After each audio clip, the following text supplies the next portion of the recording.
My Father, who art in heaven, Lord, hallowed be thy name.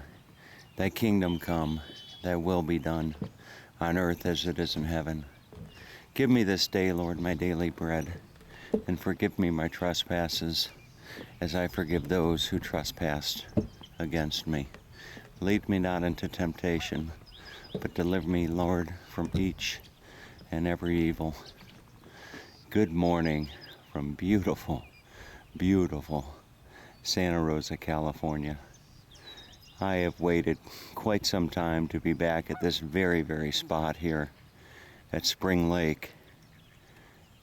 And I thought, waking up this morning, that I was going to walk down here and thank the Lord for another beautiful day. And I got to tell you that, it's always been nature where I felt the closest to God. And it's always been the closest to God that I felt the most at peace in my life. And, this is certainly no different. The tranquility of the morning, it's just after 6 a.m., and the world here, at least, is just starting to wake up. And it's going to be just a beautiful, beautiful, beautiful day.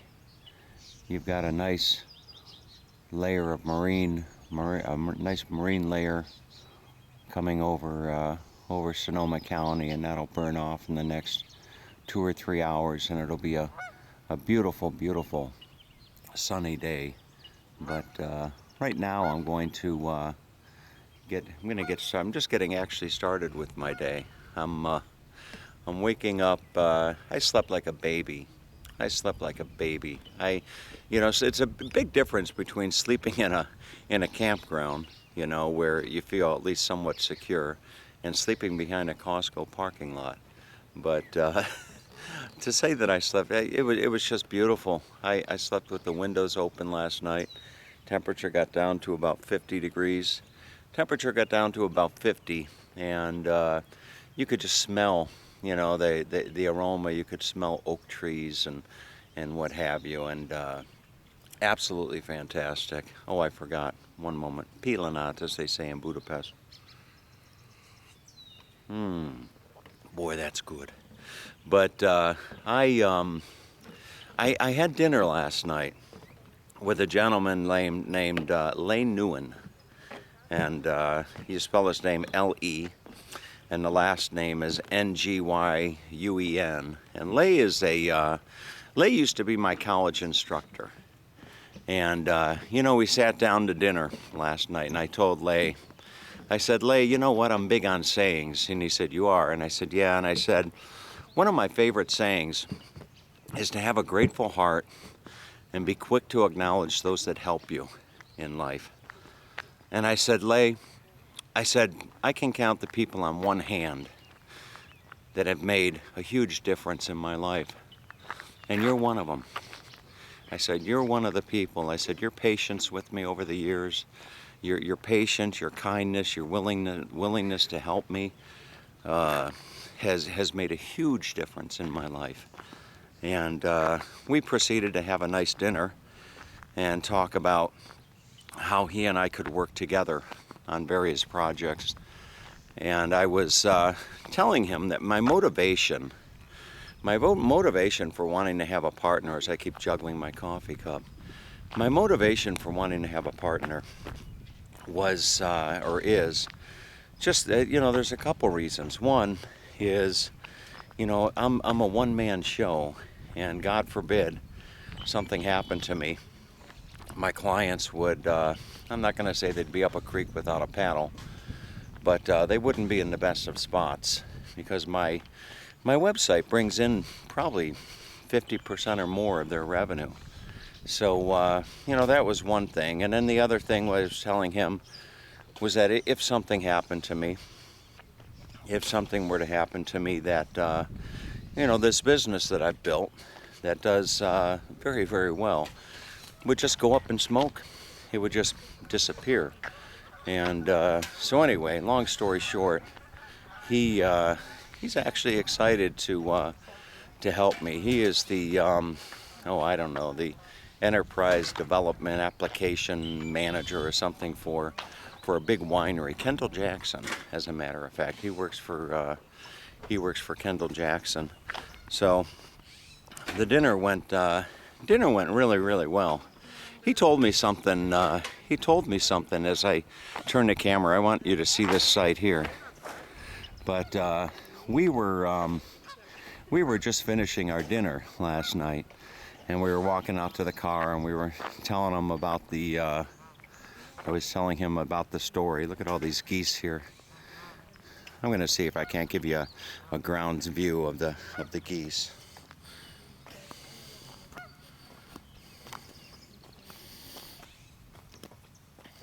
I don't know that they know what to make of it.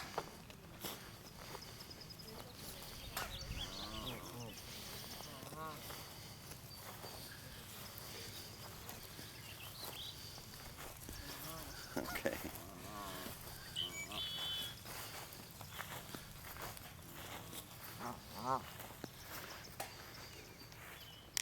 Anyway, he was telling me that we went back to we were walking out to the car, and we were talking about the fact that I've reached a point in my life where I don't reach for the joint like I once did, the marijuana or the whatever. And he said to me, that means you're happy. I said, what do you mean? And he said, well, and I don't know if it was an Asian proverb or something like that, but being from Vietnam, he said in our culture, when you don't reach for something like that, when you abstain from drugs and alcohol, it means you're happy.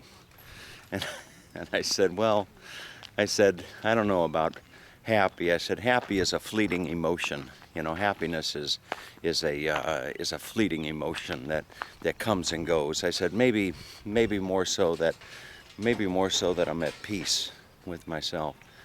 But anyway, so that went well. And one of the other things, as I sit here and try to find a spot to sit, one of the other interesting things about the thoughts that were going through my mind, I took a beautiful drive yesterday. I took a beautiful drive out to the ocean. And, you always have time to think when you're driving along. And one of the things that I learned, or not learned, but one of the things that I found myself thinking about yesterday was one of my greatest lessons in life. One of my absolute greatest lessons in life was to have learned that I'm nothing special. I'm nothing special. I shouldn't say I'm nothing special. I am special, but I'm nothing more special or less special than anyone else. That was one of the that's one of the lessons that I learned in life that has probably been more valuable than just about anything. That I'm no more special or less special than anybody else. And there are people that go through life that think, they think that they're God's gift to this or God's gift to that or what have you. I have certain talents and certain abilities that other people don't have, but other people have talents and abilities that I don't have.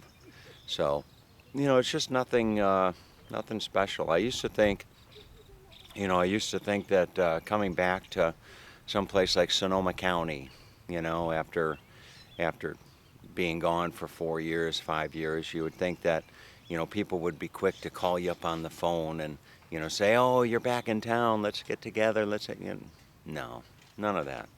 No, none of that at all. I find myself reaching out to people that I want to see and that I want to have a bite to eat with or a coffee with or something like that. But it was that realization that I'm nothing special. There's one of the individuals that follows me on YouTube, and he's friends with me on Facebook. He's in Las Vegas right now. And he looks like he's having a great time. He really does. He's one of the individuals that I really hope to meet.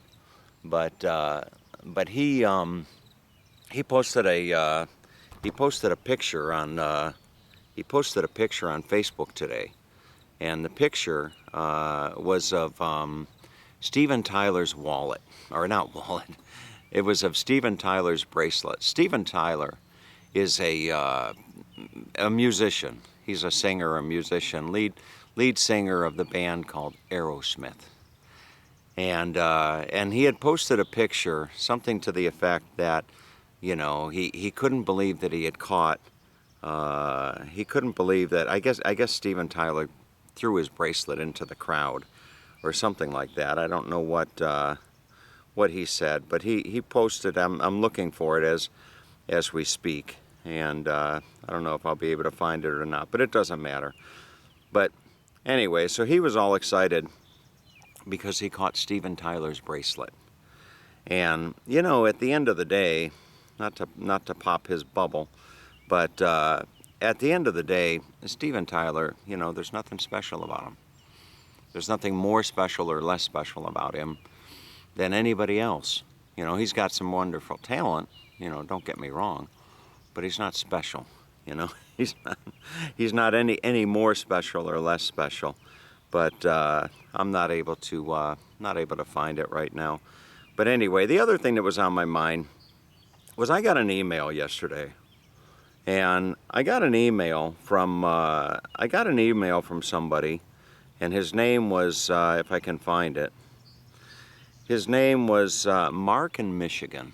Mark in Michigan sent me a letter yesterday, and it was a long letter. And Mark, you know what? I got to tell you that your letter touched me. I mean, anytime that somebody sits down to write, he gave me a long story and a short story.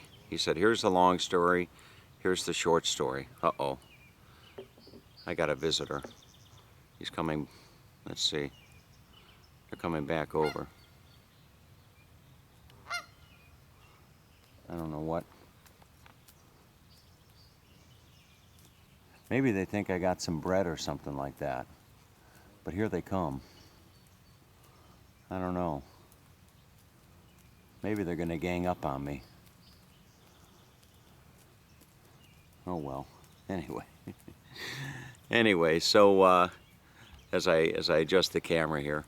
But anyway, so Mark wrote me a letter yesterday, and it was a rather long letter, you know, and he was telling me how much he likes my videos, him and his wife. His long story short, the long story short says, have watched your YouTube touring videos these past few weeks and have thoroughly enjoyed every one of them. You do a very informative narration along with your camera work. Not many other people doing these type of videos do as well a tour presentation as you do. Casey Romans are quite nice too, but she has actual TV reporting experience behind her. Anyway, keep them coming. And he goes on to watch. He goes on quite extensively to tell me, you know, quite a bit of his thoughts about my my videos. And you know, one of the things he says is, not sure why you're only at 12,500 for a quality channel like this one, but would guess the channel's name may play a part, along with your choice of headings or subtitles for each episode and what have you. But anyway, one of the things that he wrote that was quite interesting is he closed out the letter by saying, in my eyes, your best video was the one that made me tear up.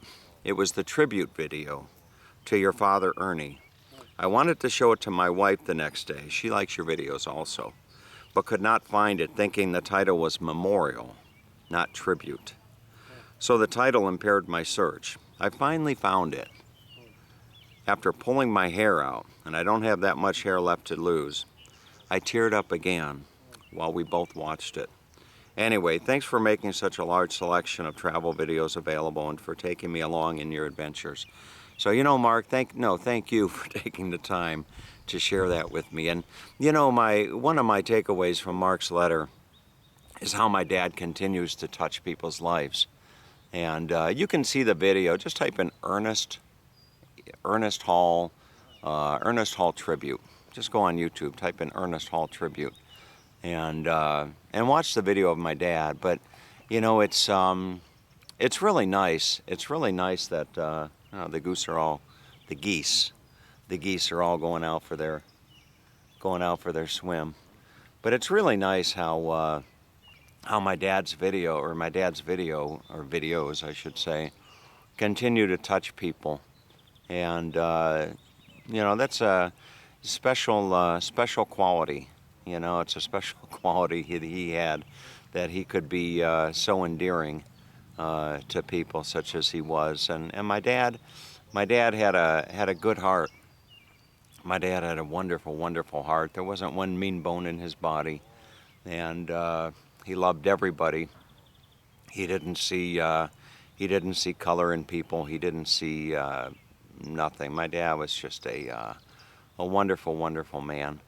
But anyway, and what else is on my mind? The thing that I was going to share with the thought about, my thought about Costco and going in there and people unhappy and all that kind of stuff. A gentleman over in Hungary made a comment, that maybe it's because of they're not as happy, with Donald Trump that that I am. And I'll just tell you that you're grasping for straws. You're grasping for straws, as us Americans say.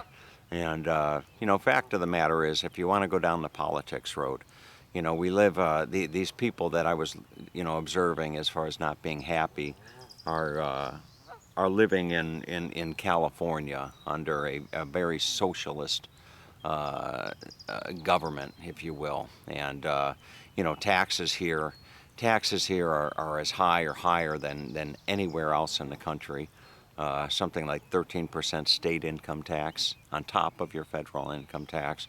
So you got a high state income tax. You've got, gasoline. You want to go get gasoline, you're going to pay $1 more a gallon. You're going to pay $1 more a gallon here in California, just to support their socialist agenda. But anyway, I didn't really want to bring politics into this video. But the point of the matter is that when I walk around, drive around, as I go through my life, and I see people that are unhappy, and I see people that are suffering, and what have you, I'm full aware that life is tough. Life is tough for a lot of people. Life is an ongoing struggle for 99% of the people in this world. Life is a day-to-day existence.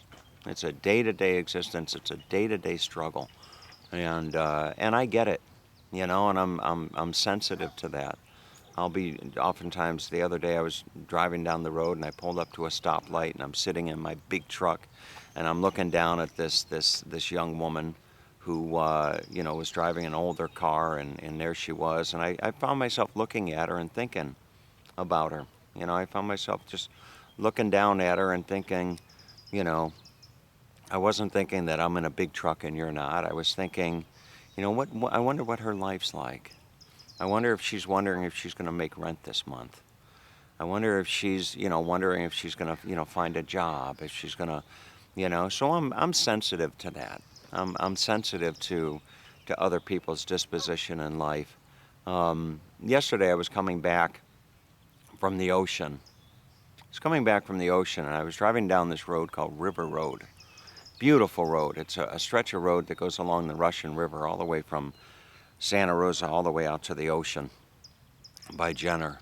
And I was coming back, and it's a long, winding, road, and it goes through just spectacular scenery. And I came along this stretch of road that was quite a distance from any store, any building, any house, anything. And there sat a man. On the side of the road with a shopping cart. And he was just staring. He was just sitting there. His head was down, and his head was down. And he was just sitting there. And I looked at it. I couldn't believe what I was seeing, because I was in the middle of nowhere. And there was this guy just sitting on the side of the road, facing the grapes, facing the vineyard. And my heart just sank. My heart sank to the floor. And I drove on. I wanted to stop. I wanted to turn around. I wanted to go and put my arm around him, you know, and give him a little compassion, give him, you know, get him something to eat, get him, you know, I wanted to do that. I didn't because I had to meet somebody for time. But, you know, but don't think that I go through life not being aware of the suffering that other people have, not being aware of, you know, the unfortunate situation of the overwhelming majority of people where it's, you know, hand to mouth. I was there. I was there at one time. I was living hand to mouth. I was wondering where my next meal would get. I was wondering where to park my car and sleep in it so I wouldn't get, you know, interrupted by or told to move by police and what have you. I've been there, done that, and I get it. So don't think for a moment that you know that I don't. But anyway, with all that being said, I need to get on with my day. I'm supposed to have my axle put on today, so we will see if I actually get my axle put on. But I'll close out the video with a another view of the lake here. I'm going to have the better part of a week here, and I may actually go and rent a canoe or a paddle board or a kayak or something, and come out here and spend a little bit of time. Yanae and I came out here last year. We rented a canoe, bless her heart, and I think she was mad at me that day. I think she was mad at me that day, and we got a canoe and we got out here on the water, and I think her mood completely changed once we were paddling on this gorgeous lake. So anyway, have a great day, everybody. Okay, and as my dad would say, I love you all. Take good care.